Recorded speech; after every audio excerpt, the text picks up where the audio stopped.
बिस्मिल्लाहिर्रहमानिर्रहीम। Dear students, last time हमने जो फर्स्ट लेक्चर दिया था उसमें आपको सब्जेक्ट का थोड़ा सा इंट्रोडक्शन करवाया गया था कि आईटी का जो सब्जेक्ट है उसमें उसके सिलेबस कंटेंट्स क्या हैं, एग्ज़ाम स्टाइल क्या होगा, उस पर काफ़ी डिटेल से बात हो गई थी। और आज इंशाल्लाह हम फर्स्ट लेक्चर अपना स्टडी के एतबार से स्टार्ट करेंगे कि आज लास्ट टाइम भी मैंने आपको बताया था कि हमारे सिलेबस के अंदर 4 मेजर एरियाज़ हैं। उसमें माइक्रोसॉफ्ट एक्सेल सबसे इम्पॉर्टेंट है वेटेज के एतबार से कि उसका वेट एग्ज़ाम के अंदर आपके सिलेबस में सबसे ज़्यादा है। ऑलमोस्ट 2/3 टाइम इसको कवर करने में लग जाता है। तो आज इंशाल्लाह हम इसी के ऊपर डिस्कशन करेंगे। माइक्रोसॉफ्ट एक्सेल जो है उसके ऊपर हमारी आज से इंशाल्लाह डिस्कशन स्टार्ट होगी। आपके पास जो बुक है स्टडी टेक्स्ट उसमें अगर आप उसको ओपन करें तो मैं थोड़ा सा आपको रिलेट करवा देता हूँ कि आपके सिलेबस के अंदर कौन से चैप्टर्स एक्सेल से रेलिवेंट हैं। बुक अगर आपके पास है, होनी भी चाहिए, आप उसे अपने सामने रखें।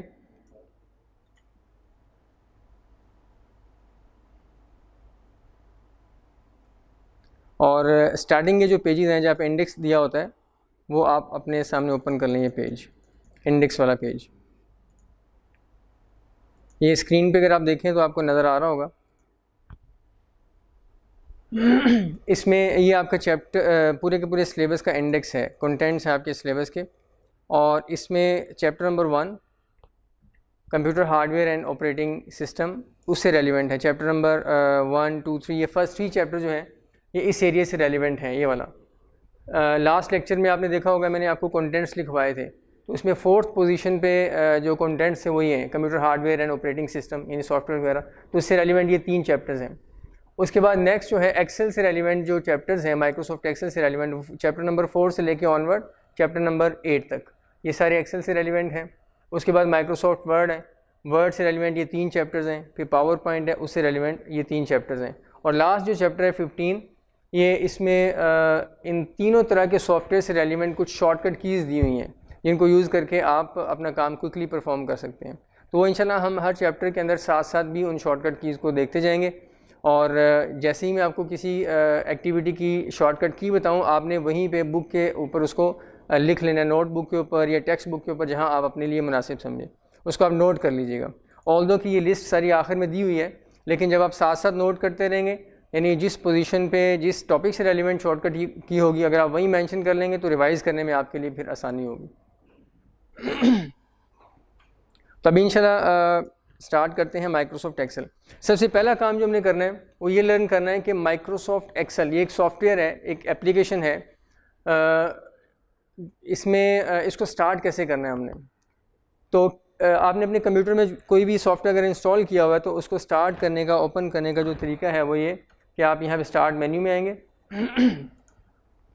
स्टार्ट मेन्यू में आके अगर आपको यहाँ पे वो एप्लीकेशन कहीं नज़र आ रही है तो ठीक है, अदरवाइज़ आप ऑल एप्लीकेशन में आएंगे। यहाँ पे ये स्टार्ट मेन्यू आपका ऑल एप्लीकेशन पे आ गए। इसमें अगर आप देखें तो अल्फ़ाबेटिकली सॉर्टेड सारे सॉफ्टवेयर के नाम आ रहे हैं, पहले 0 से 9 तक, फिर ए वाले, फिर बी सी ऑनवर्ड। तो ये एक्सेल आपके सामने यहाँ पे अवेलेबल है। इस पर हम क्लिक करेंगे तो एक्सेल स्टार्ट हो जाएगा।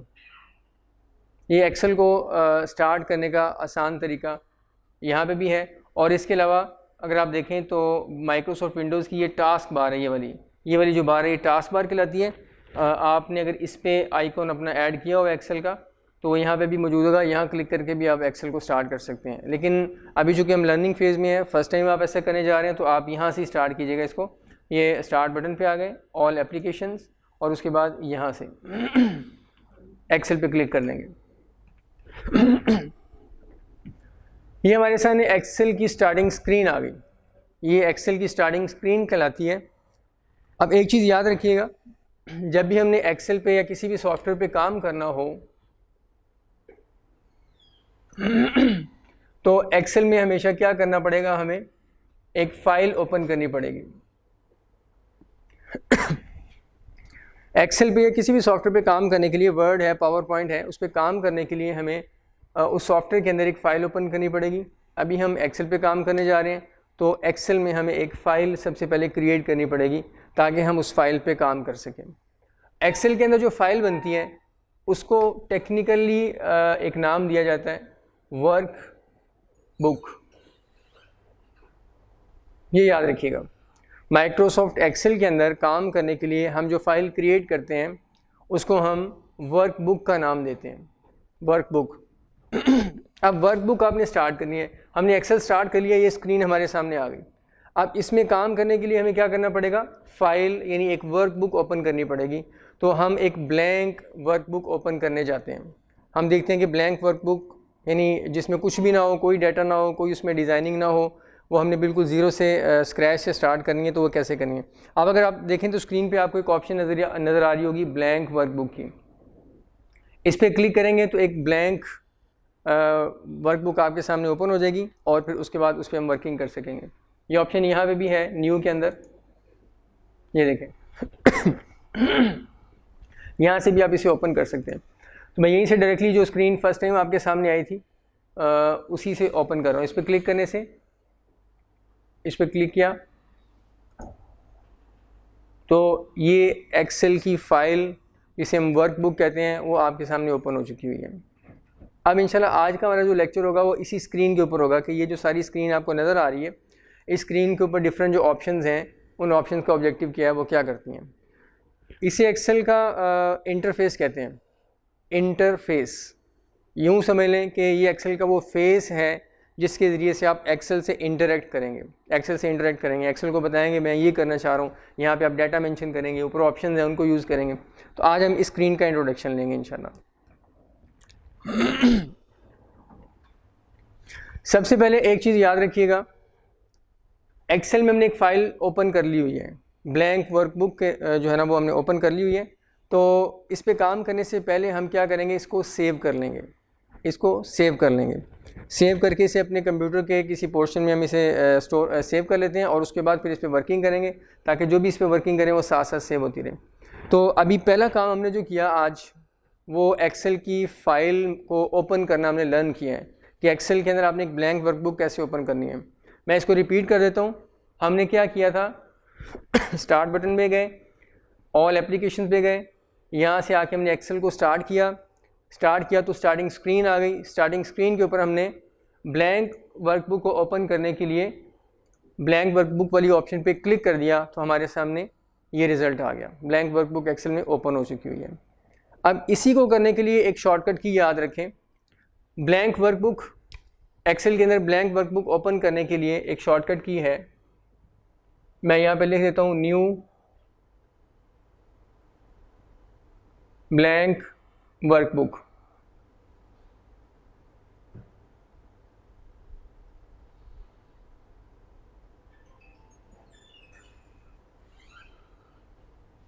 Opening new blank workbook, Excel में अगर आपने एक ब्लैंक वर्कबुक ओपन करनी है न्यू, तो उसकी शॉर्टकट की Ctrl+N,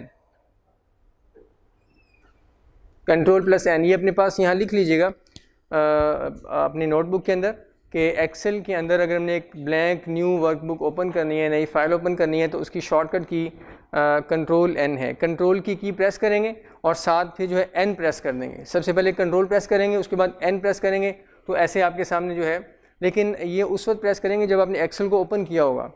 एक्सेल को ओपन करने के बाद फिर आप ये शॉर्टकट प्रेस करेंगे, या जैसे अभी हम इस वक्त यहाँ पे हैं, इस स्क्रीन के ऊपर हैं, तो इस स्क्रीन के ऊपर अगर मैं Ctrl+N प्रेस कर दूंगा तो एक नई ब्लैंक वर्कबुक ओपन हो जाएगी, दूसरे वाली। तो ये शॉर्टकट के भी अपने पास लिख लें, इसको हम साथ साथ यूज़ भी करेंगे।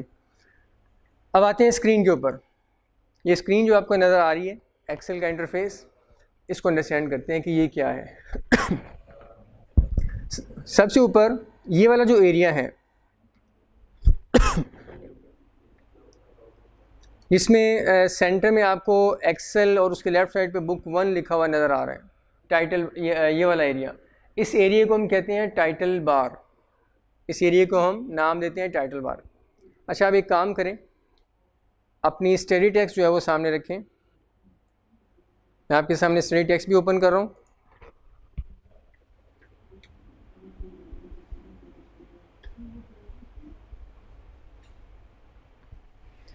पेज नंबर 58,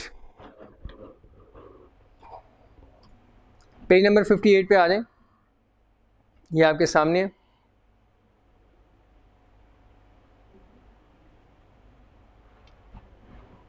इसमें यही वाली जो स्क्रीन आपके सामने ओपन है, ये पेज नंबर 59 पे अगर आप देखें तो ये आपको यहाँ पे नज़र आ रही है, ये वाली स्क्रीन।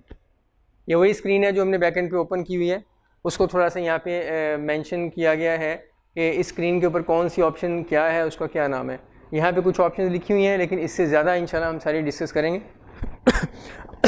सॉरी, आप इस पेज को सामने रखिएगा और मैं आपको एक्सेल की स्क्रीन की जिस ऑप्शन का जो नाम बताऊंगा, आपने साथ साथ इसी पेज के ऊपर मेंशन करते रहना है। मिसाल के तौर पर मैं आपको इसके मुतालिक बताता हूँ कि इस ऑप्शन का ये नाम है, आपने यहाँ उसको मार्क करके ऐसे नोट कर लेना है। इस तरीके से सारी ऑप्शन जो है उसको हम आइडेंटिफाई करेंगे कि कौन सी ऑप्शन का नाम क्या है और उसका ऑब्जेक्टिव क्या है। अब इस स्क्रीन को डिस्कस करने से पहले पिछले पेज पे आते हैं। पिछले पेज पे एक्सेल के मुतालिक थोड़ी सी बातें लिखी हुई हैं, उसको अंडरस्टैंड करते हैं कि वो क्या हैं। ये introduction to Microsoft Excel 2016, introduction Excel का कि एक्सेल है क्या, एक्सेल का जो सॉफ्टवेयर है ये किस ऑब्जेक्टिव के लिए इस्तेमाल किया जाता है प्रैक्टिकली, इसको थोड़ा यहाँ पे डिस्कस किया गया है। इसको अगर आप गो थ्रू करें ताकि आपको थोड़ा सा आइडिया हो जाए, ये जो practical uses of Microsoft Excel हैं इसको गो थ्रू कर लें।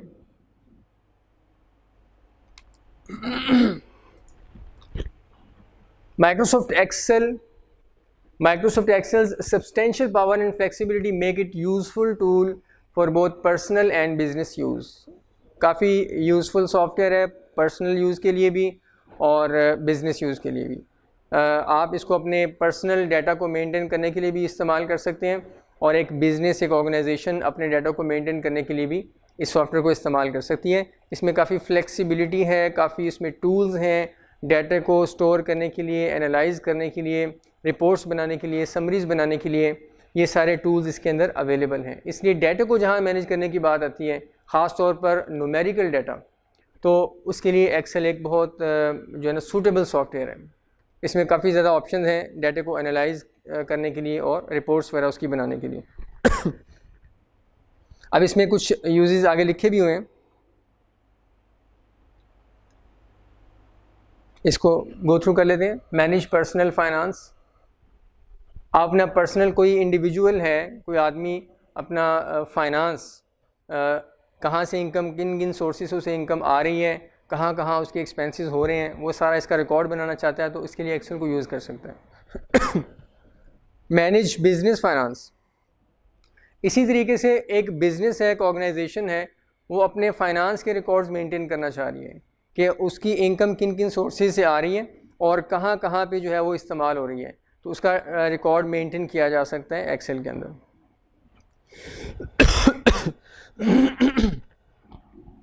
नेक्स्ट, क्रिएट अ कैलेंडर, आप एक्सेल के अंदर जो है वो कैलेंडर वगैरह क्रिएट कर सकते हैं। अभी सिर्फ आपने इन जो प्रैक्टिकल यूज़ हैं ये वाले, इसको हम गो थ्रू करेंगे। अब ये काम होने कैसे हैं वो बाद की बात है। जब हम एक्सेल पे काम करेंगे, ऑप्शन को इंशाल्लाह लर्न करेंगे, तो फिर आपके सामने आता जाएगा कि हमने इनमें से कोई काम अगर करना है तो उसके लिए क्या क्या ऑप्शन एक्सेल में अवेलेबल हैं और उसको आपने कैसे इस्तेमाल करना है। प्लान एंड मैनेज प्रोजेक्ट और इवेंट, आप कोई इवेंट परफॉर्म करने जा रहे हैं और उसकी सारी की सारी एक्टिविटीज़ की प्लानिंग, कौन सी एक्टिविटी पहले स्टार्ट करूँगा, इस पर कितना टाइम लगेगा, किस डेट से किस डेट तक जो है ये एक्टिविटी जो है मैं कंप्लीट करूँगा, उसके बाद सेकंड एक्टिविटी क्या होगी, तो ये सारी लिस्ट वगैरह और ये सारी डिटेल्स आप एक्सेल पे मैनेज कर सकते हैं। नेक्स्ट लिखा हुआ क्रिएट लिस्ट्स, एक्सेल के अंदर आप डिफरेंट तरह की लिस्ट बना सकते हैं। जैसे राइज कॉलेज है तो राइज कॉलेज अगर स्टूडेंट्स की अटेंडेंस शीट बनाना चाहता है तो एक्सेल के अंदर आसानी से बन सकती है। एक तरफ स्टूडेंट की लिस्ट होगी, आगे ब्लैंक बॉक्सेस होंगे, उसमें फिर टीचर मार्क कर सकते हैं। तो इस तरीके से और भी कोई लिस्ट आप बनाना चाहें, एम्प्लॉयज़ की लिस्ट है, आपके फ्रेंड्स की लिस्ट है, एक्टिविटीज़ की लिस्ट है, वो आप एक्सेल में आसानी से बना सकते हैं क्योंकि एक्सेल में कॉलम और रोज़ के फॉर्मेट में सारा डाटा आप मैनेज कर सकते हैं। उसके बाद maintain address book, address book क्या होती है? एड्रेस बुक असल में उस रिकॉर्ड को कहते हैं जिसमें आप डिफरेंट लोगों के नाम, कॉन्टैक्ट नंबर, एड्रेस और इस तरह की इंफॉर्मेशन जो वो रिकॉर्ड करते हैं, उसे एड्रेस बुक कहते हैं। तो एक्सेल में आप ये बना सकते हैं, पहले कॉलम में सीरियल नंबर लगा लें, आगे नाम लिख लें, फादर नेम लिख लें, और अगले कॉलम्स के अंदर जो भी डिटेल्स आप उनकी लिखना चाह रहे हैं, contact number, address, email address वगैरह, तो आप ये एड्रेस बुक बना सकते हैं एक्सेल में। नेक्स्ट लिखा हुआ है display data in charts. Excel के अंदर एक बड़ी यूज़फुल ऑप्शन है कि आपके पास अगर टेबल फॉर्मेट के अंदर न्यूमेरिकल डाटा मौजूद है तो आप उसको चार्ट के अंदर प्रेजेंट कर सकते हैं। चार्ट के अंदर प्रेजेंट करना डाटा को एक्सेल के अंदर बहुत आसान है, जस्ट फ्यू क्लिक्स के साथ आप डाटे को चार्ट के अंदर प्रेजेंट कर सकते हैं, और ये आपके सिलेबस का पार्ट भी है, इंशाल्लाह हम इसको लर्न करेंगे। Log time in time sheets. इसमें सबसे पहले टाइम शीट्स देख लेते हैं कि टाइम शीट का मतलब क्या है। टाइम शीट असल में वो शीट होती है किसी भी ऑर्गेनाइजेशन में जिसमें एम्प्लॉयज़ का टाइम रिकॉर्ड होता है, कितने बजे आया, कितने बजे गया, ब्रेक इसने कितने बजे तक की, इसके वर्किंग आवर्स कितने बनते हैं, ओवर टाइम इसने अगर कुछ लगाया है आज के दिन में तो वो कितना बनता है। ये टाइम का रिकॉर्ड सारे का सारा जहाँ पे रिकॉर्ड हो रहा है उसे टाइम शीट कहते हैं। तो ये एक्सेल में भी आप बना सकते हैं, उसमें सारे वर्कर्स और एम्प्लॉयज़ का टाइम वगैरह आप रिकॉर्ड कर सकते हैं। और एक्सेल में चूँकि फार्मूलाज वगैरह मौजूद हैं, स्टार्टिंग टाइम एंडिंग टाइम का डिफरेंस लें तो ऑटोमेटिकली ऑर्स कैलकुलेट एक्सेल आपको कर देगा, और दरमियान में से अगर आप कोई उसका ब्रेक टाइम है वो माइनस करना चाहें तो वो भी कर सकते हैं। तो एंड पे आप के पास टोटल ऑर्स आ जाएंगे कि आज इसने इतने घंटे काम किए, मल्टीप्लाई बाय उसका रेट जो उसको पर और डिसाइड हुआ है, वो रेट करेंगे तो उसकी जो वेजेस वगैरह वो भी कैलकुलेट हो जाएंगी। इस तरीके से ऑनवर्ड नेक्स्ट पेज की तरफ चलते हैं। पेज नंबर 59 पे आ जाते हैं। ले जी, ये वो टेबल है जिसमें माइक्रोसॉफ्ट एक्सेल की फ़ाइल हमने जो ओपन की है, ब्लैंक वर्कबुक, उसके अंदर जो कुछ आपको नज़र आ रहा था वो यहाँ थोड़ा सा एक्सप्लेन किया हुआ है, ये कि वर्कबुक क्या होती है, वर्कशीट क्या होती है, ऑनवर्ड ये सारी चीज़ें, और यहाँ पे नीचे उसको मार्क भी किया हुआ है कि एक्सेल की फ़ाइल में वर्कबुक में कौन सी चीज़ कहाँ पे है। ये स्क्रीन जो मैंने आपको पहले दिखाई थी ये वाली, दिस वन। अब आप इस पेज को सामने रखें, पेज नंबर 59 ये आप अपने सामने रखेंगे, और मैं आप डिस्कस करूँगा एक्सेल का जो इंटरफेस है उसे आप साथ साथ चीज़ें अंडरस्टैंड भी करेंगे और उसको मेंशन भी करते जाएंगे, नोट भी करते रहेंगे इसी पेज के ऊपर।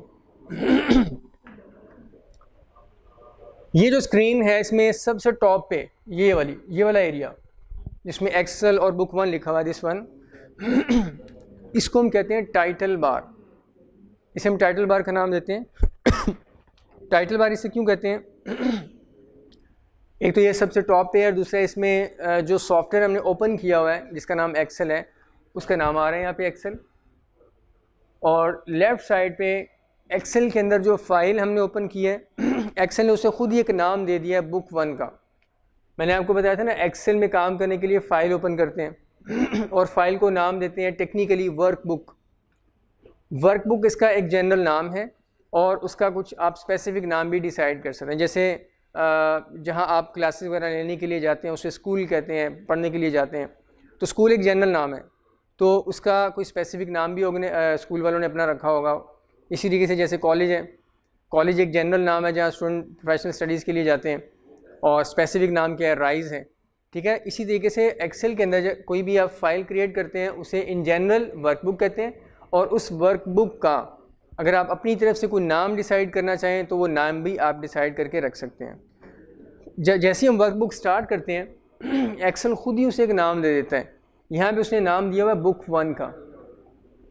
एक्सेल ने इस फाइल को खुद से जो नाम दिया हुआ है वो बुक 1 है। हम इस बुक 1 के नाम को चेंज भी कर सकते हैं, अपनी मर्ज़ी से कुछ और भी रख सकते हैं। मिसाल के तौर पर इस फाइल का नाम हम रख लेते हैं IT लेक्चर्स, या कोई और आप नाम जो रखना चाहें वो आप रख सकते हैं। अब इसको करना कैसे है, नाम कैसे चेंज करना है? तो ये टाइटल बार है, इसमें सेंटर में दो चीज़ें आ रही हैं, एप्लीकेशन का नाम और एक्सेल की उस फाइल का नाम जो एक्सेल ने खुद ही रख दिया हुआ है। हम इस नाम को चेंज करना चाह रहे हैं, तो इस नाम को चेंज कैसे करना है इसके साथ हम ये भी लर्न कर लेंगे कि एक्सेल की इस फाइल को जो अभी सिर्फ ओपन हुई है, आपने इसको कभी कहीं पे सेव नहीं किया, इसको हमने सेव कैसे करना है, क्योंकि नाम को चेंज करने की जो ऑप्शन है वो सेव करते वक्त आपके सामने आएगी। तो अब पहला काम हमने लर्न किया कि एक्सेल को कैसे स्टार्ट करना है, उसके अंदर एक ब्लैंक वर्कबुक को आपने कैसे ओपन करना है, साथ उसकी शॉर्टकट की। अब ओपन कर लिया हमने, ओपन करने के बाद इसको हमने सेव कैसे करना है। इसकी तरफ आ जाते हैं। सेव करने के लिए हम आएंगे, ये फाइल वाली ऑप्शन में ये आपके सामने लिखी हुई है, इस पर क्लिक करेंगे, आपके सामने ये व्यू चेंज हो गया और ये कुछ ऑप्शन सामने आ गई। इसमें ये वाली ऑप्शन पे आप क्लिक कर दें, साथ साथ थोड़ा परफॉर्म भी आप करते रहें, परफॉर्म भी करते रहें आप। सेव पे क्लिक करेंगे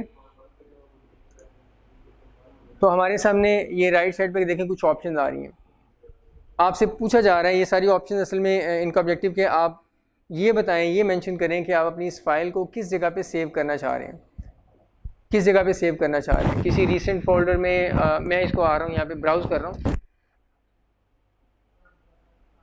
ब्राउज़ करेंगे, ब्राउज़ करके आपके सामने एक विंडो ओपन हो जाएगी सेव एज़ के नाम से।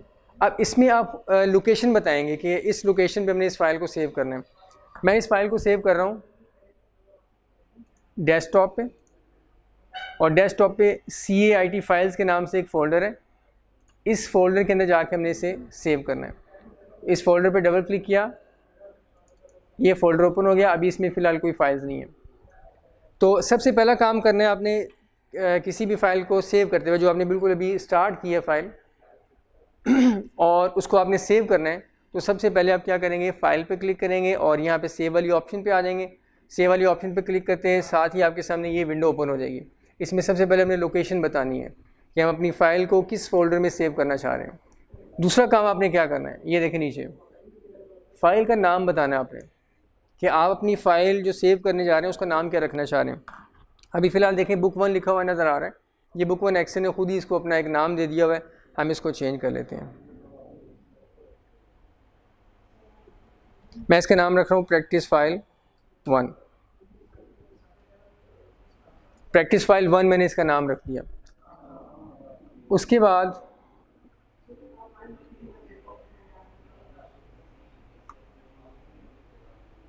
इसको हम कर रहे हैं सेव। नीचे अगर आप देखें ना, ये सेव एज टाइप में एक्सेल वर्कबुक लिखा हुआ है, इसको एज इट इज़ रहने दें क्योंकि इस फाइल को हम एक्सेल वर्कबुक के तौर पे ही सेव करना चाह रहे हैं। इसमें कुछ और ऑप्शन भी हैं, वो इंशाल्लाह बाद में देखेंगे। फिर उसको सेव कर दिया, इसको जैसे ही सेव किया वही वाली स्क्रीन आपके सामने वापस आ गई। और एक और चीज़ नोट करें, ये टाइटल बार पे देखिए एक्सेल लिखा हुआ है और उसके लेफ्ट साइड पे फाइल का नाम अब चेंज हो चुका हुआ है। पहले बुक 1 लिखा हुआ आ रहा था, अब प्रैक्टिस फाइल 1 जो आपने नाम दिया है वो लिखा हुआ आ रहा है। तो एक्सेल ने वो नाम चेंज कर दिया। इस वक्त हम जिस फाइल पे वर्किंग करने जा रहे हैं उसका नाम है प्रैक्टिस फाइल 1। तो आप पेज नंबर जो 59 है ये वाला, इस पर आप यहाँ पे मेंशन कर लें, यहाँ पे ऐसे मार्क करके कि ये जो एरिया है ये वाला सारे का सारा ये टाइटल बार कहलाती है। तो दिस इज़ टाइटल बार। उसके बाद राइट साइड पे है टाइटल बार के, तो ये आपको कुछ ऑप्शन यहाँ पे नज़र आ रही हैं वाली 3 ऑप्शंस। ऑल्दो के आप शायद इन ऑप्शन से फेमिलियर ही हो क्योंकि अक्सर ये सॉफ्टवेयर के अंदर ये होती हैं राइट साइड पे, अक्सर विंडोज़ के अंदर ये ऑप्शन होती हैं, लेकिन इसको हम डिस्कस करेंगे। सबसे राइट साइड पे अगर आप आएँ तो ये ऑप्शन है, नीचे लिखा हुआ भी आगे आप देखें क्लोज़, ये ऑप्शन एक्सेल की इस विंडो को क्लोज़ करने के लिए। ये देखें यहाँ पे क्लिक करेंगे तो ये फाइल एक्सेल की क्लोज़ हो जाएगी। तो एक्सेल की फ़ाइल को क्लोज़ करने के लिए ऑप्शन है।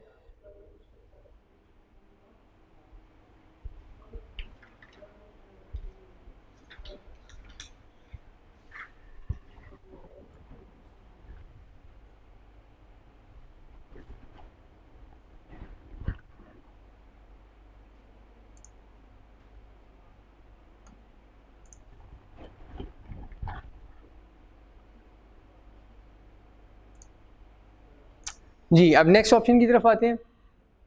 इस पर क्लिक करने से ये देखिएगा मैं परफॉर्म कर ही देता हूँ आपको। क्लिक किया तो ये एक्सेल क्लोज़ हो चुका हुआ है, एक्सेल की वो फाइल क्लोज़ हो चुकी हुई है। अब हम दोबारा इसको ओपन अगर करना चाहें तो उसका तरीका वही है कि आप यहाँ पे क्लिक करेंगे स्टार्ट बटन पे। अभी हम जो करने जा रहे हैं ये भी आपका यूँ समझ लें एक नई चीज़ है। पहले हमने ओपन किया था एक्सेल को और उसमें एक ब्लैंक वर्कबुक ओपन किया था। अभी हम क्या करने जा रहे हैं कि एक्सेल को ओपन करके उसके अंदर पहले से हमने जो एक फ़ाइल बना के सेव की हुई है अपने कंप्यूटर में, उसे ओपन करना चाह रहे हैं। इसे कहते हैं एग्जिस्टिंग वर्कबुक को ओपन करना। तो एग्जिस्टिंग वर्कबुक को कैसे ओपन करना है, प्रोसीजर वही है, देखिएगा ज़रा। ऑल एप्लीकेशन में आगे आप देखें, ऑल एप्लीकेशन में जाने की हमें ज़रूरत नहीं है क्योंकि एक्सेल आपको बाहर यहाँ पे नज़र आ रहा है मोस्ट यूज़ के नीचे। इस पर क्लिक करेंगे, अगर आप राइट साइड पे इसकी एक एरो बना हुआ है उस पर क्लिक करें तो आपको रिसेंटली आपने एक्सेल के अंदर जिन फाइल्स को ओपन किया है, एक्सेस किया है, उनकी लिस्ट आपको यहाँ पे नज़र आ रही है। आप यहाँ पे भी क्लिक करेंगे तो एक्सेल भी ओपन होगा और साथ उसके अंदर वो प्रैक्टिस फाइल 1 ये वाली ये भी ओपन हो जाएगी। आप यहाँ पे क्लिक कर दें, ये भी ठीक है। एक और तरीका भी है कि आप सबसे पहले एक्सेल को ओपन करें, यहाँ पे क्लिक किया, ये एक्सेल आपके सामने ओपन हो चुका हुआ है और उसमें अगर आप आके देखें तो ये रिसेंट के नाम से एक हेडिंग है, उसके नीचे वो फाइल्स आ रही हैं जिनको रिसेंटली आपने एक्सेस किया है और उसमें सबसे टॉप पे वही है जो अभी हमने बंद की है, प्रैक्टिस फाइल 1। यहाँ से भी आप इसे ओपन कर सकते हैं। तो जो फाइल्स एक्सेल में आप यूज़ कर रहे होते हैं उनकी यहाँ पे एक लिस्ट बन रही होती है। इस पर हम क्लिक कर देंगे तो ये वाली फ़ाइल आपके सामने ओपन होकर आ जाएगी। तो ये है असल में एक्सेल के अंदर पहले से मौजूद एक फ़ाइल आपने बना के कहीं रखी हुई है, उसको हमने बंद कर दिया। बंद करने के बाद दोबारा आप इसे ओपन करना चाह रहे हैं तो उसका ये सिंपल सा एक प्रोसीजर है। इस पर क्लिक कर देंगे। यहाँ पे एक और चीज़ साथ ही आपके साथ डिस्कस कर लेता हूँ कि अगर रिसेंट वाली इस लिस्ट में आपको अपनी फ़ाइल नज़र नहीं आ रही, आपने बहुत सी फ़ाइल बार बार ओपन की, तो ये वाली फ़ाइल्स नीचे चली जाएंगी, ऐसे रोटेट होती जाएंगी नीचे। फ़र्ज़ करें इस लिस्ट में आपको वो रिक्वायर्ड फ़ाइल नज़र नहीं आ रही जो आप ओपन करना चाह रहे हैं, तो फिर आपने उसको कैसे ओपन करना है? उसके लिए फिर आप क्या करेंगे, ये एक्सेल की ओपन की ऑप्शन है, इस पर आ जाएंगे, इस पर क्लिक करेंगे। ये ओपन वाली ऑप्शन जो है इसके मतलब आप ये जान लें कि ये एक्सेल की एग्जिस्टिंग फ़ाइल्स को ओपन करने के लिए इस्तेमाल करते हैं। वो फाइल्स जो आपने बना के किसी फोल्डर में रखी हुई हैं उनको अगर आप ओपन करना चाह रहे हैं तो उसके लिए ये वाली ऑप्शन हम इस्तेमाल करते हैं। इस पर मैं क्लिक करूँगा तो राइट साइड पे आप देखें आपके सामने कुछ ऑप्शन आ रही हैं। इसमें भी वो रिसेंट फाइल्स की लिस्ट भी है, लेकिन अगर आपको यहाँ पे वो फाइल नज़र नहीं आ रही तो आप यहाँ ब्राउज़ में आ जाएंगे। ब्राउज़ पे क्लिक करेंगे तो यहाँ आपके सामने एक विंडो आ गई जिसका नाम है ओपन। इसमें आप बताएंगे कि आपकी जो फ़ाइल है जो आप ओपन करना चाह रहे हैं वो किस फोल्डर में पड़ी हुई है। तो यहाँ पे ये देखिएगा CAIT फाइल्स, ये वाला फ़ोल्डर है, इसमें मेरी रिक्वायर्ड फ़ाइल पड़ी हुई है। अगर फ़ोल्डर आपको यहाँ पे नज़र आ रहा है तो ठीक है, अदरवाइज़ फिर आप खुद ब्राउज़ करेंगे डेस्कटॉप में या फलां एरिया के अंदर जाके। तो CAIT फाइल्स पे क्लिक किया मैंने, उसमें ये देखिए फ़ाइल नज़र आ रही है, इस पर क्लिक किया और यहाँ पे नीचे आके एक ऑप्शन है ओपन की, इस पर क्लिक कर देंगे। तो बैकएंड पे दोबारा देखिएगा, किसी एग्जिस्टिंग फ़ाइल को ओपन करने के लिए ओपन वाली ऑप्शन पे आएंगे, उस आपके सामने ये विंडो आ जाएगी, उसमें रिक्वायर्ड लोकेशन पे आके फ़ाइल क्लिक करेंगे और उसके बाद ओपन पे क्लिक कर देंगे तो एग्जिस्टिंग फ़ाइल ओपन होकर आपके सामने आ जाएगी। ओपन किया मैंने तो वही फ़ाइल आपके सामने दोबारा ओपन हो चुकी है। तो इस प्रोसीजर को जो मैंने आपके सामने डिस्कस किया कि एग्जिस्टिंग फ़ाइल आपने एक्सेल की फ़ाइल आपने एक बनाई हुई है, उसको क्लोज़ कर दिया, क्लोज़ करने के बाद दोबारा ओपन करने जा रहे हैं आप, तो उसका तरीका क्या है कि मैं इसको रिपीट कर रहा हूँ, यहाँ पे आ जाइएगा एक्सेल। एक तरीका ये है कि यहीं से रीसेंट फाइल्स में अगर आपको नज़र आ रही है ओके ओपन कर लें, अदरवाइज़ एक्सेल को ओपन करें और उसमें फिर आगे फर्दर जो विंडो सामने आएगी उसको यूज़ करके आप इस ओपन कर सकते हैं। अब वही फाइल हमारे सामने दोबारा आ चुकी हुई है। इसमें नेक्स्ट वाली ऑप्शन ये देखते हैं कि ये वाली जो ऑप्शन है इस ऑप्शन का नाम क्या है। इस पर माउस अगर लेके आएँ तो नीचे आपको ऑप्शन का नाम लिखा हुआ नज़र आ रहा है, रीस्टोर डाउन।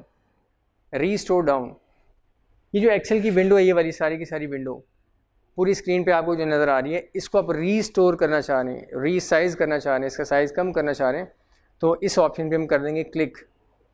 इस पर किया क्लिक तो आप देखें इसका साइज़ कम हो गया हुआ है।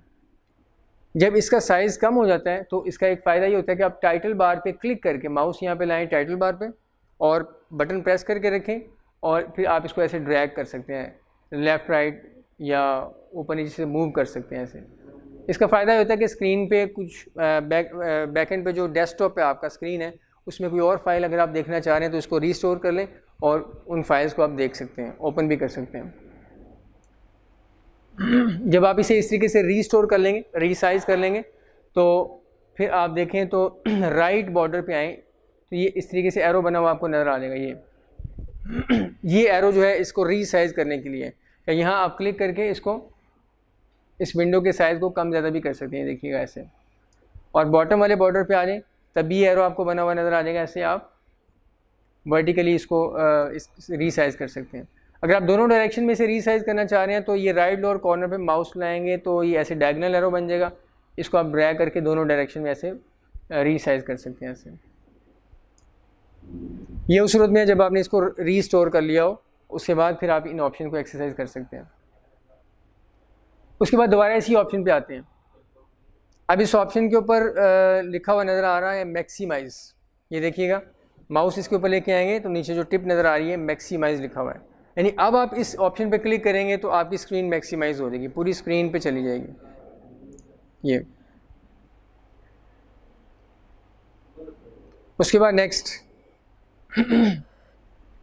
नेक्स्ट ऑप्शन ये जो माइनस के साइन की तरह आपको नज़र आ रही है ये वाली, इस पे माउस को मैं लेके आ रहा हूँ, इस पे लिखा हुआ मिनिमाइज़। इसी विंडो को ये मिनिमाइज़ करने के लिए ऑप्शन इस्तेमाल होती है। मिनिमाइज़ करने का मतलब क्या कि स्क्रीन सारी की सारी यहाँ से हट के ये नीचे टास्क बार पे आ जाएगी। ये माइक्रोसॉफ्ट जो विंडोज़ है उसकी ये टास्क बार है और यहाँ एक्सेल बना हुआ आपको नज़र आ रहा है। ये यहाँ से सारी स्क्रीन हट के यहाँ पे आ जाएगी, मिनिमाइज़ हो जाएगी और डेस्कटॉप आपको नज़र आना शुरू हो जाएगा, पीछे वाला एरिया। मैं क्लिक कर रहा हूँ यहाँ पे तो ये देखें यहाँ पे ये मिनिमाइज़ होकर नीचे आ चुकी हुई है फाइल। अब इसको अगर आपने दोबारा सामने लेके आना है तो उसका तरीका, ऑल्दो की चीज़ें बात स्टूडेंट्स में ज़ाहिर बात है फेमिलियर होंगे इनसे, लेकिन क्योंकि मैंने आपसे डिस्कस किया था हम जीरो से स्क्रैच से सारी चीज़ें डिस्कस करेंगे,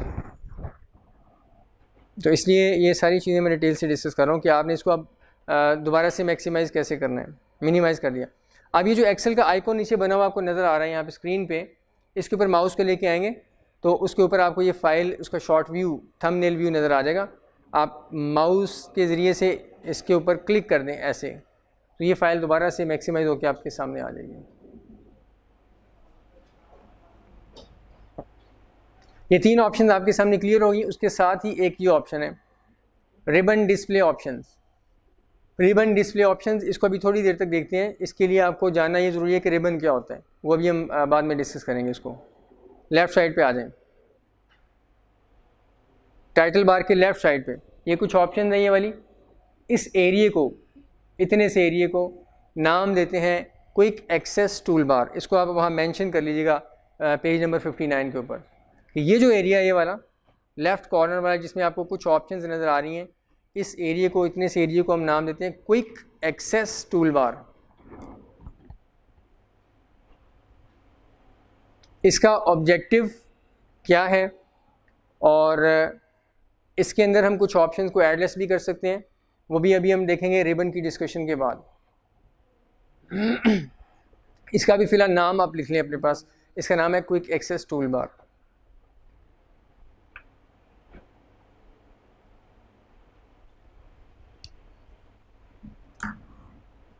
उसके बाद इससे नीचे आ जाए, क्विक एक्सेस टूल बार के बाद यहाँ पे ये वाला एरिया, यहाँ आप देखें आपको डिफरेंट ऑप्शंस नज़र आ रही हैं। होम लिखा हुआ है, फिर उसके बाद शुरू में फ़ाइल है, होम है, इंसर्ट है, पेज लेआउट, ऑनवर्ड।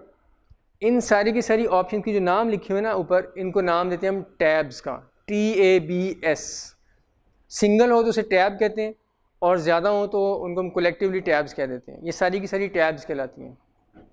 और किसी भी टैब पे क्लिक करने से, किसी भी टैब पे अगर हम क्लिक करें तो उस टैब से रेलिवेंट जितनी ऑप्शन है वो नीचे आपको नज़र आ रही हैं। ये देखिएगा होम टैब पे हमने यहाँ पे क्लिक किया हुआ है, होम टैब पे क्लिक किया हुआ है तो ये होम टैब से रेलिवेंट जितनी ऑप्शन है आपको नीचे नज़र आ रही है यहाँ पे ये वाली।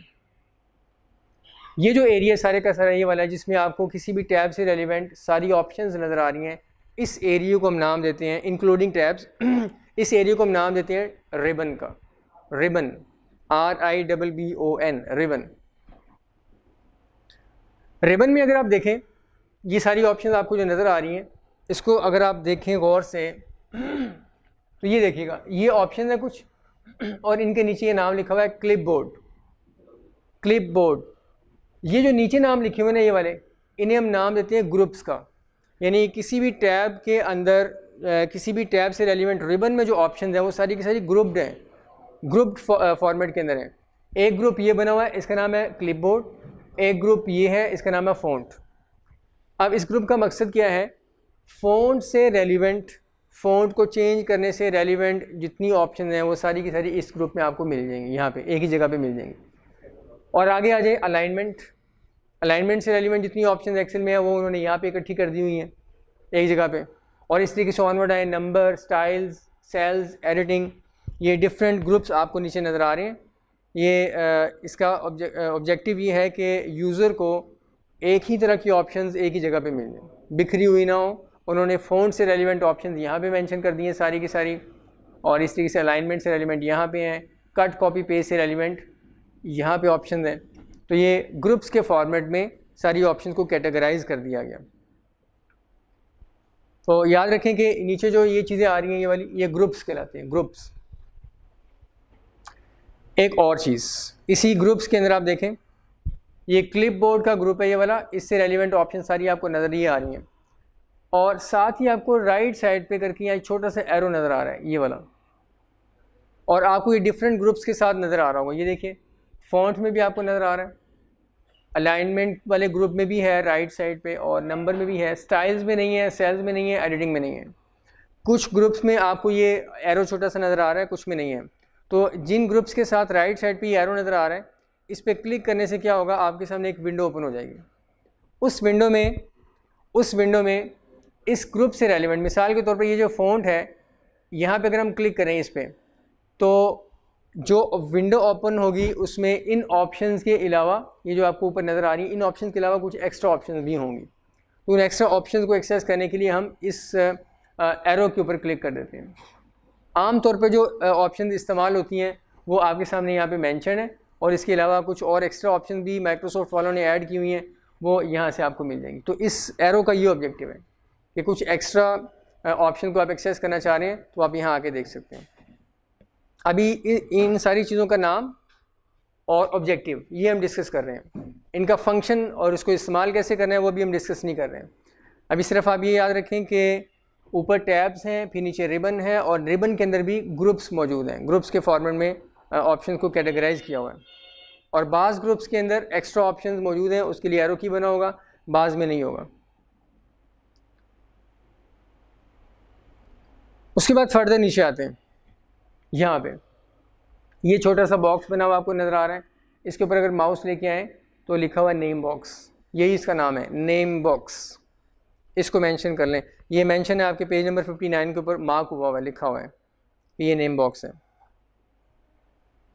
राइट साइड में है तो ये सारी की सारी बार, और साथ उसके ये कुछ ऑप्शन हैं, यहाँ से ऑनवर्ड ये सारी की सारी बार जो है ये कहलाती है फार्मूला बार। माउस को यहाँ अगर आप रखें तो ये आपको लिखा हुआ भी नज़र आ रहा है फार्मूला बार। फिर मैं बता दूं कि इस फार्मूला बार का ऑब्जेक्टिव क्या है, अभी हम इसको डिस्कस नहीं कर रहे हैं, अभी हम सिर्फ ऑप्शंस का नाम डिस्कस कर रहे हैं। फार्मूला बार और ये नेम बॉक्स, इसका इस्तेमाल हम बाद में फर्दर लेक्चर्स में इंशाल्लाह देखेंगे। उसके बाद फर्दर नीचे आ जाते हैं। अगर आप देखें तो ये अल्फ़ाबेट्स लिखे हुए आपको नज़र आ रहे हैं, A B C D onward, ये सारे के सारे कहलाते हैं कॉलम्स। ये कॉलम A है, column B, column C, D, E onward, ये सारे के सारे कॉलम्स कहलाते हैं। और इसी तरीके से लेफ़्ट साइड पे आपको ये नंबर्स लिखे हुए नज़र आ रहे हैं, 1 2 3 4, ये सारी रोज़ कहलाती हैं। ऊपर जो है कॉलम के नाम आ रहे हैं, कॉलम की हेडिंग्स आ रही हैं, लेफ़्ट साइड पे रो के नंबर आ रहे हैं। अब ये वाला जो एरिया है सारा, जिसमें आपको ये बॉक्सेस बने हुए नज़र आ रहे हैं सारे के सारे, ये वाला एक्सेल का वर्किंग एरिया है। सारा काम एक्सेल का इसी के ऊपर होता है। जो भी हमने डाटा ऐड करना है, उसको फॉर्मेट करना है, कुछ चार्ट्स बनाने हैं, रिपोर्ट्स बनानी है, जो काम भी होगा वो यहाँ पे होगा। उन ऑप्शंस को यूज़ करके जो ऊपर हमने देखी है रिबन में, उन ऑप्शंस को यूज़ करके काम सर हमने यहीं पे करना है। वर्किंग एरिया है, और वर्किंग एरिया कॉलम और रो के फॉर्मेट में आपके सामने मौजूद है। अब इसमें कुछ फर्दर इंफॉर्मेशन इस एरिया से रेलिवेंट।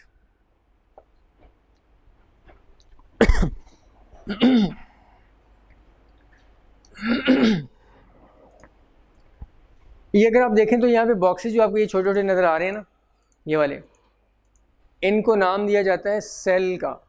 एक सिंगल अगर बॉक्स है तो उसको नाम देंगे सेल, CELL सेल। और सबको सेल्स।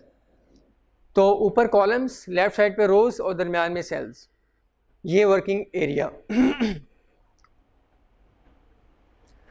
अब next exam point of view से भी बाज़ का ये चीज़ पूछ ली जाती है कि एक्सेल 2016 में कितने कॉलम्स होते हैं या कितनी रोज़ होती हैं। तो ये चीज़ आपके बुक में लिखी हुई है, पेज नंबर 59।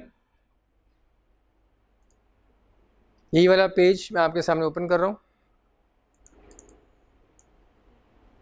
तो अगर आप ये देखें,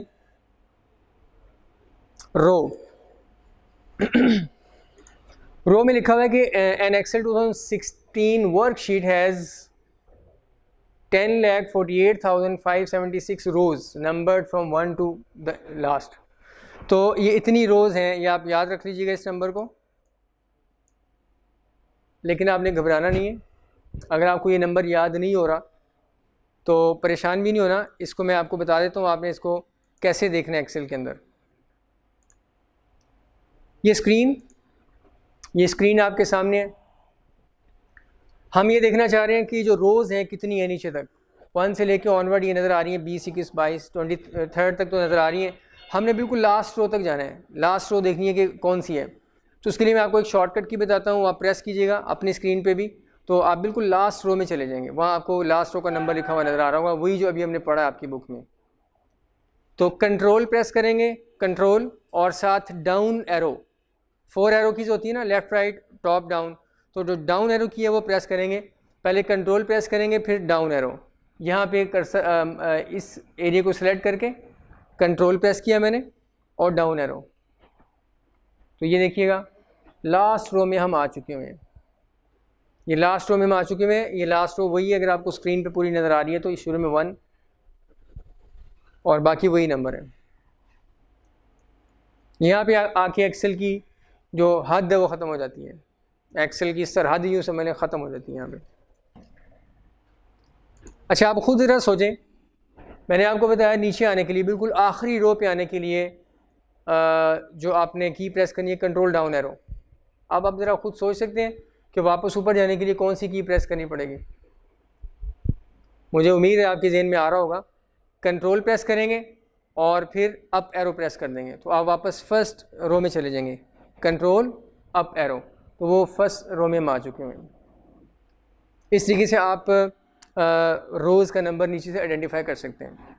अब यहाँ से देखने का फ़ायदा क्या, आप सोच रहे होंगे कि यहाँ पे भी लिखा तो बुक में भी हुआ है, यहाँ पे भी लिखा हुआ है, तो हमें इसका क्या फ़ायदा। तो आप ये याद रखें, एग्ज़ाम के अंदर आप ये वाली विंडो ओपन कर सकते हैं। एग्ज़ाम देते वक्त जब आपके सामने क्वेश्चन पेपर होगा तो आप एक्सेल को ओपन कर सकते हैं, इन सारी चीज़ों को देख सकते हैं आप। वर्ड, एक्सेल, पावर पॉइंट, सारी चीज़ें, सॉफ्टवेयर उस सिस्टम में अवेलेबल होंगे जिस पे आपने बैठ के एग्ज़ाम देना है। उसमें आप ये विंडो ओपन कर सकते हैं और इन चीज़ों को देख सकते हैं। अब हम देखते हैं कि नंबर ऑफ़ कॉलम्स कितने हैं। Number of columns A, B, C, D onward और आखिर तक कितने कॉलम्स बनते हैं, ये बुक में आपके लिखा हुआ है। पहले वहाँ से देख लेते हैं। ये देखिएगा column, an Excel 2016 worksheet has 16,384 columns ranging from column A to XFD। ये आखिरी कॉलम का नाम आपके सामने आ गया। लिखा हुआ है कि एक्सेल की एक वर्कशीट में 16,384 कॉलम होते हैं जिनके नाम जो है वो अल्फ़ाबेट्स की सूरत में है, A, B, C, D onward, और आखिरी जो कॉलम है उसका नाम है XFD। अब इसको देखते हैं ज़रा।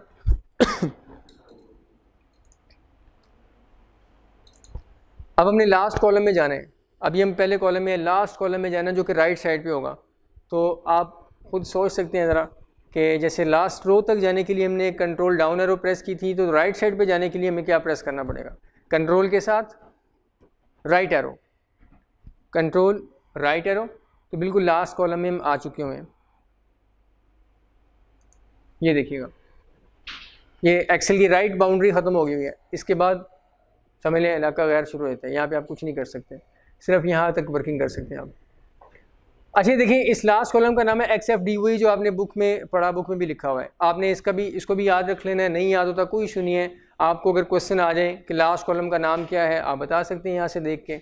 एक्सेल ओपन करें और कंट्रोल राइट एरो, यहाँ आप आगे बता सकते हैं कि ये एक्सेल के लास्ट कॉलम का नाम है। अच्छा, अब ये अल्फ़ाबेट्स के फॉर्मेट में नाम लिखे हुए हैं, लेकिन ये नहीं पता चला कि ये 16,000 और समथिंग इसका ये नंबर है। तो मैं एक फॉर्मूले के ज़रिए से स्टार्ट में आ चुका हूँ मैं कंट्रोल लेफ़्ट एरो करके। अब एक फॉर्मूले के ज़रिए से जो ना यहाँ पे सीरियल नंबर लगाऊंगा, हर कॉलम के ऊपर एक नंबर लगेगा 1 2 3 4 ऑनवर्ड, और फिर आखिर में जाके देखते हैं कि आखिरी जो कॉलम है उसको क्या नंबर सीरियल नंबर असाइन होता है। तो 1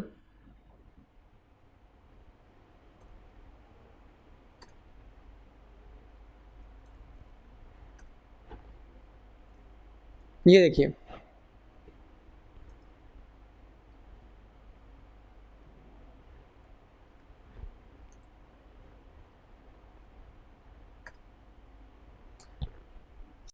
नंबर असाइन कर दिया हर कॉलम को।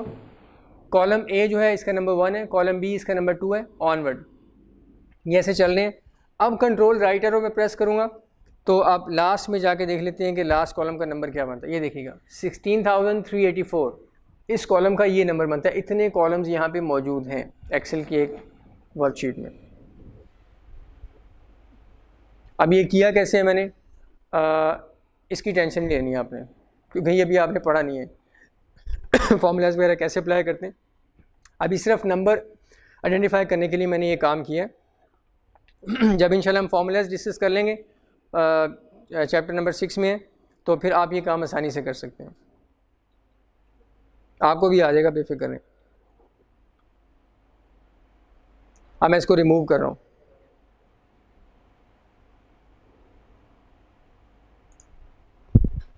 तो मुझे उम्मीद है यहाँ तक कुछ चीज़ें आपको क्लियर हो चुकी होंगी कि ये एक्सेल के इंटरफेस के अंदर ये जो सामने आपको विंडो नज़र आ रही है, इसमें ऊपर वाला पोर्शन अभी हमने डिस्कस किया है कि इस पोर्शन के अंदर ये जो चीज़ें हैं इनका नाम क्या है।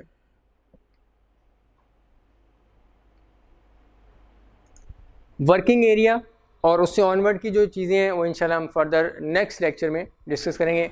अभी आप इतनी चीज़ें गो थ्रू करें, इनको रिवाइज़ करें और इनको बार बार प्रैक्टिस करें। यानी जो चीज़ें मैंने परफॉर्म की हैं, एक्सेल को ओपन करना, उसमें ब्लैंक वर्कबुक ओपन करना, उसकी शॉर्टकट की आपको बता दी वो याद कर लीजिएगा। फिर आपने फ़ाइल को बंद कर दिया, बंद करने के बाद दोबारा से रीओपन कैसे करना है उसकी ऑप्शन हमने डिस्कस कर ली। इसको आप 2-3 दफ़ा परफॉर्म करेंगे, चीज़ें आपको याद हो जाएंगी। तो ये परफॉर्म करने से आपको चीज़ें मेमोराइज़ होती जाएंगी। इसमें आपको कोई वो जिससे कहते हैं ना रोड लर्निंग, रट्टा लगाना, ये ऐसा करने की ज़रूरत नहीं है। बस परफॉर्म करते रहें साथ साथ, इंशाल्लाह ये चीज़ें आपके जो है ना वो फिंगर टिप्स पे आ जाएंगी। बेस्ट ऑफ लक इंशाल्लाह, फिर नेक्स्ट लेक्चर की तरफ जाएंगे।